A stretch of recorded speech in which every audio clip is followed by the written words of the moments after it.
காதல், சில்லுன்னு ஒரு காதல், இப்படிக்கு காதல், பியார் பிரேம காதல், எங்கேயும் காதல், என்றென்றும் காதல், தீரா காதல், காத்து வாக்குல 2 காதல், இப்படி பல காதல் கதைகளை நாம திரையில பார்த்து ரசிச்சிருந்தாலும் இதுக்குள்ள சிக்காத ஒரு காதல் காவியம் இருக்கும்னா அதுதான் கள்ளக்காதல். அப்படிப்பட்ட ஒரு கள்ளக்காதலனுக்காக களவாணியா மாறினவங்க தான் இந்த தேவி. பேரு மட்டும்தான் தேவி, ஆனா இவங்க பண்ற வேலையெல்லாம் கேடி. கன்னியாகுமரி மாவட்டம் இரவிப்புதூர் கட RC தெருவுல வசிச்சுட்டு வர செல்வி என்ற பெண் தன்னோட வீட்ல இருந்த நகைகளை காணும்னு காவல் நிலையத்துல புகார் கொடுத்திருக்காங்க.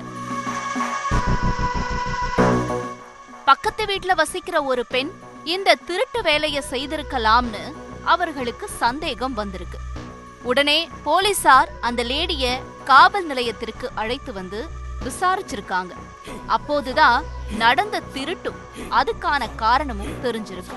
அந்த திருட்டு லேடி வேறு யாரும் இல்ல, தேவிதான். 35 வயசான தேவிக்கு 2008ஆம் ஆண்டு சரல்விளை பகுதியைச் சேர்ந்த ராஜேஷ் என்பவரோட கல்யாணமாகி 2 மகன்கள் இருக்காங்க. ராஜேஷ் கேரளாவுல கொத்தனாரா வேலை பார்த்துட்டு வராரு. வாரத்துக்கு ஒரு முறை தான் ஊருக்கு வருவாரு.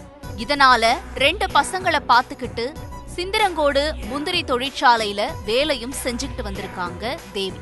இந்த சமயத்துல தேவி அதே பகுதியை சேர்ந்த ஷமீரோட பழக்கம் ஏற்படுது. அந்த பழக்கம் படிப்படியா கள்ளக்காதலாவும் மாறிட்டு வருது.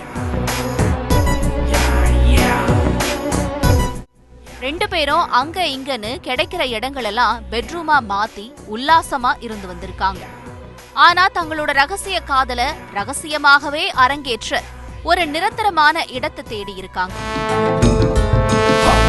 அப்பதான் பக்கத்துல வசிச்சுட்டு வந்த செல்வியோட ஞாபகம் வந்திருக்கு. செல்வி வீட்டு வேலை செய்யற பணிப்பெண். அவங்களுக்கு 3 பெண் பிள்ளைகளும், கணவர் வெளியூர்ல கூலி வேலையும் செய்யறாரு. முதல் பொண்ணுக்கு கல்யாணம் ஆயிடுச்சு. 2வது பொண்ணு காலேஜ் படிக்கிறாங்க. 3வது பொண்ணு 10வது படிக்கிறாங்க. பெரும்பாலும் செல்வியும் கண்ணு தெரியாத அவங்க அம்மாவும் தான் வீட்ல இருப்பாங்க. இதனால ஆளில்லாத வீட்டை தங்களோட அந்தப்புறமா மாத்தி உல்லாசமா இருந்து வந்திருக்காங்க. இதுக்காக செல்விக்கு அடிக்கடி பணமும் கொடுக்கப்பட்டிருக்கு.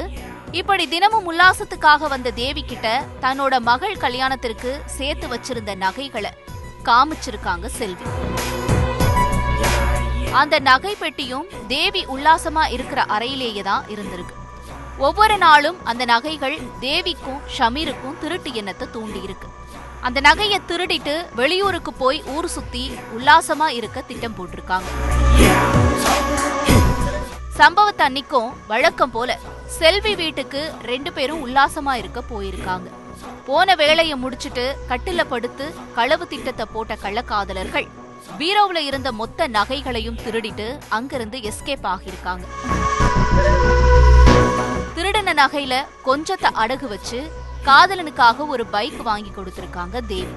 மீதி நகைகளை வீட்ல பதுக்கி வச்சுட்டு பிக்னிக் போக நேரம் காலம் பார்த்து காத்திருந்தப்பதான் வீட்ல நகை காணாம போன விஷயம் செல்விக்கு தெரிஞ்சிருக்கு.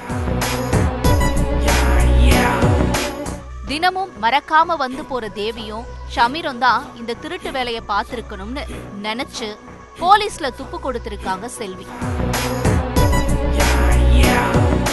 விசாரணையோட முடிவுல திருட்டு ராணி தேவியையும் அவருடைய கள்ளக்காதலன் ஷமீரையும் போலீசார் கைது பண்ணி சிறையில் அடைச்சிருக்காங்க. மேலும் அவங்க கிட்ட இருந்து பைக்கு மற்றும் பதுக்கி வைக்கப்பட்ட நகைகளையும் மீட்டிருக்காங்க.